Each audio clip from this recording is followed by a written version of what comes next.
Assalamualaikum warahmatullahi wabarakatuh. Alhamdulillahilladzi wa kafa wassalatu wassalamu ala sayyidinil mustafa wa ala ahli sidqi wal wafa amma ba'd.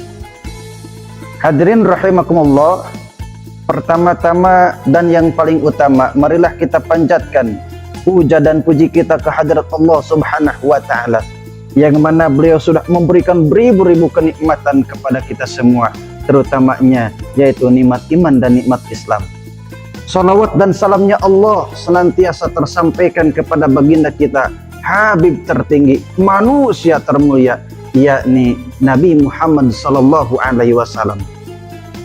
Hadirin rahimakumullah, sudah barang tentu dari mulai sang mentari terbit disambut dengan koko ayam di kandang, dengan berkicaunya burung di pohon, ingin mendapatkan sesuatu yang namanya bahagia. Dari mulai para pelajar yang berangkat ke sekolahnya, dari para petani yang berangkat ke ladangnya, dari para bapak-bapak yang berangkat ke kantornya, sudah barang tentu itu ingin mendapatkan kebahagiaan. Lalu bahagia apa sih yang diinginkan banyak orang? Yakni doa yang diijabah oleh Allah Subhanahu wa taala. Inilah ada dua amalan yang dianjurkan di bulan Ramadan. Apa saja? Yang pertama doa, yang kedua zikir. Hadirin rahimakumullah, dalam surah Ghafir ayat 60, a'udzubillahi minasyaitonir rajim, bismillahirrahmanirrahim, ud'uni astajib lakum.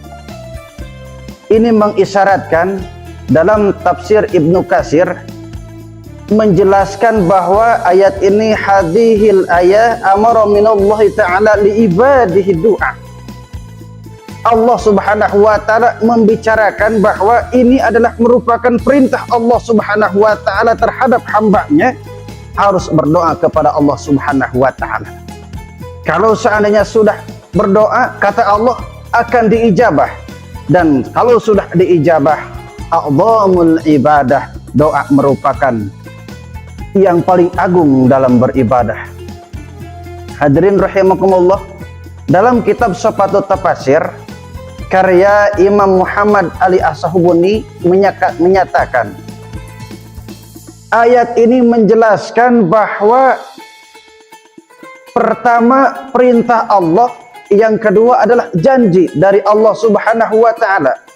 Perintahnya apa? Harus berdoa terhadap Allah Subhanahu wa taala secara eksplisit.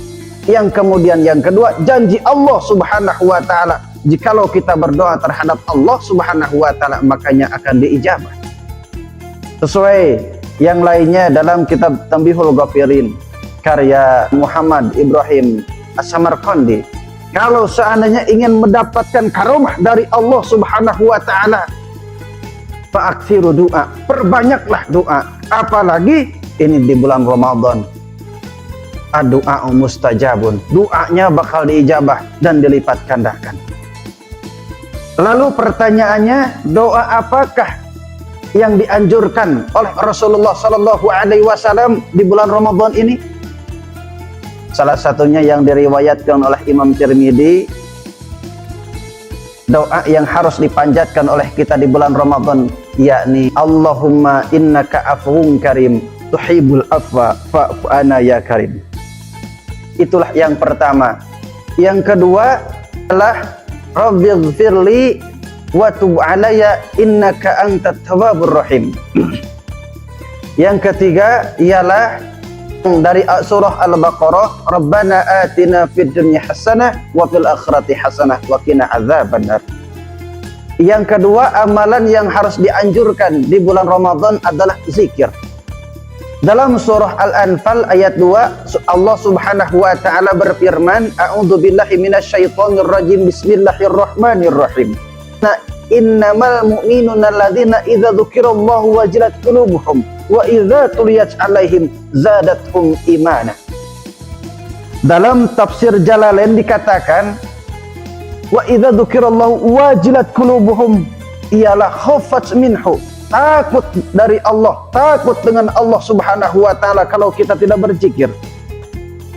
Yang kemudian Imam Nawawi dalam kitab Al-Azkarnya menyebutkan zikir itu paling tidak ada 3 poin, ada 3 pembagian. Yang pertama zikir bil lisan, yang kedua zikir bil qalbi, yang ketiga zikir bil jawarih. Apa maksud dari zikir bil lisan? Bil lisan itu diucapkan kalau dalam Islam ini amat sangat luar biasa. Ketika kita melihat keindahan, bacaannya subhanallah, maha suci Allah. Kalau kita bersyukur terhadap Allah Subhanahu wa taala, alhamdulillah. Kalau kita tahlil la ilaha illallah, takbir Allahu akbar, itulah bermacam-macam yang sudah ditentukan, itu pun merupakan zikir kepada Allah Subhanahu wa taala. Dimanapun, kapanpun kita harus ingat terhadap Allah Subhanahu wa taala. Kadang-kadang kan kita ironi, Pak. Di masjid kadang-kadang Allah ada, pulang dari masjid Allah kadang-kadang hilang. Artinya apa? Kita di masjid ingat terhadap Allah Subhanahu wa taala, Allah sudah tidak ada, hilang entah kemana. Artinya dimanapun kita berpijak, ittaqillaha haitsuma kunta, harus bertakwa dimanapun kita ada. Yang kedua adalah zikru bil qalbi. Ketika kita membaca yang namanya la ilaha illallah, subhanallah, alhamdulillah dan lain sebagainya, kita harus merenungi apa isi kandungan dari bacaan yang kita baca, dan kemudian bertafakur atas ciptaan Allah Subhanahu wa ta'ala. Kita melihat gunung-gunung menghijau berpayungkan awan, itu pun sesungguhnya berzikir kepada Allah Subhanahu wa ta'ala.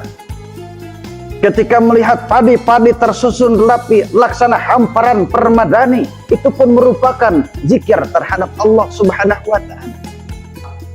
Kita melihat ombak-ombak menghembus ke tepian pantai, itu pun merupakan berzikir terhadap Allah Subhanahu wa ta'ala. Kita melihat bintang gemintang di luar angkasa, sesungguhnya itu pun adalah merupakan zikir terhadap Allah Subhanahu wa ta'ala. Yang ketiga, zikir bil jawarih. Zikir bil jawarih ini melaksanakan ketaatan dari Allah Subhanahu wa ta'ala, yang kemudian kita menjauhi larangan dari Allah Subhanahu wa ta'ala. La taktsirul kalami bi ghairi zikrullah. Rasul sallallahu alaihi wasallam itu tidak banyak berbicara melainkan hanya mengingat Allah Subhanahu wa ta'ala. Ini yang diriwayatkan oleh Imam Bukhari dan Muslim.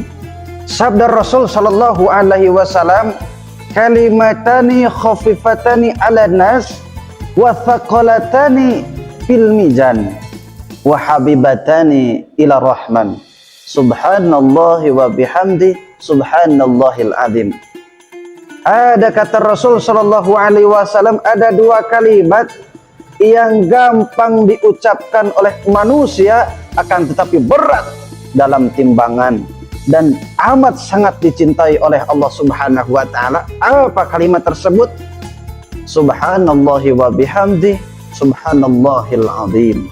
Hadirin rahimakumullah, cukup sekian kultum dari saya. Mohon dimaafkan apabila ada kekurangannya.